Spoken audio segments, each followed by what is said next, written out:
La Tunisie, c'est 2 heures de Paris, 2 heures d'avion. Une grande partie du peuple s'est révoltée après la mort de Chokri Belaïd, assassiné en sortant de chez lui sous les yeux de sa femme qui est très courageuse. Il était menacé et pas protégé. Est-ce que vous continuez à faire de la Tunisie un exemple des printemps arabes? Non, ça n'est pas un exemple. Est-ce que vous continuez à faire de la Tunisie un exemple des printemps arabes? Non, ça n'est pas un exemple de Chokri Belaïd, qui était l'un de ces démocrates qui se bat pour des valeurs qui sont universelles. Et nous devons, nous, soutenir ces démocrates pour que les valeurs de la révolution du jasmin ne soient pas trahies. Et nous devons, nous, soutenir ces démocrates pour que les valeurs de la révolution du jasmin ne soient pas trahies. Mais bien évidemment, la France ne coopérera jamais quand il s'agit de réprimer un peuple.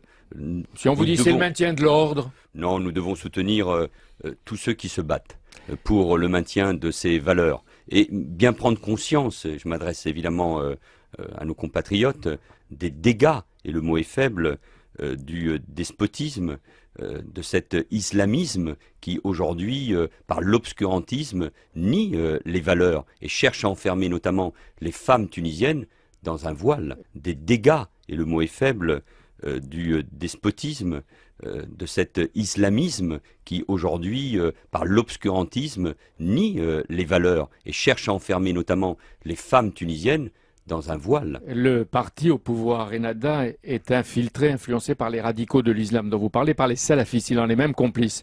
C'est-à-dire qu'à travers ce que vous dites ce matin, l'Europe et la France ne doivent pas fermer les yeux sur la montée d'un fascisme islamique. Oui, il y a un fascisme islamique qui monte un peu partout. Attention aux mots évidemment que nous utilisons, mais cet obscurantisme qui parfois porte le nom d'un certain nombre de frères musulmans ou d'un salafisme, doit être évidemment condamné, puisque là, oui, il y a un fascisme islamique qui monte un peu partout. Attention aux mots évidemment que nous utilisons, mais cet obscurantisme qui parfois porte le nom d'un certain nombre de frères musulmans ou d'un salafisme, doit être évidemment condamné, puisque là, on nie encore une fois cet état de droit, cette démocratie pour lequel les peuples libyens, tunisiens, égyptiens se sont battus. Il y a eu des morts, il y a eu des gens qui très courageusement se sont battus pour ces valeurs, et il y en a encore. Il y en a encore. Les Tunisiens qui le peuvent quittent parfois en ce moment leur pays.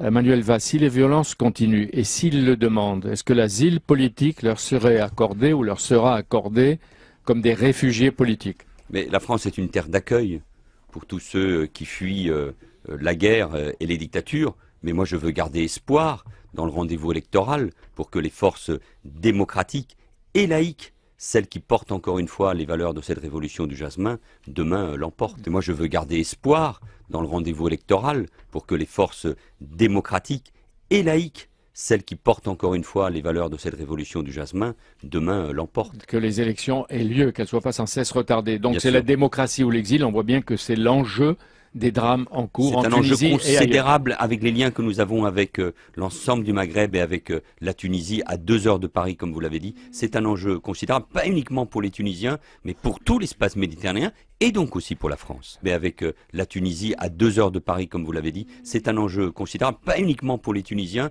mais pour tout l'espace méditerranéen et donc aussi pour la France.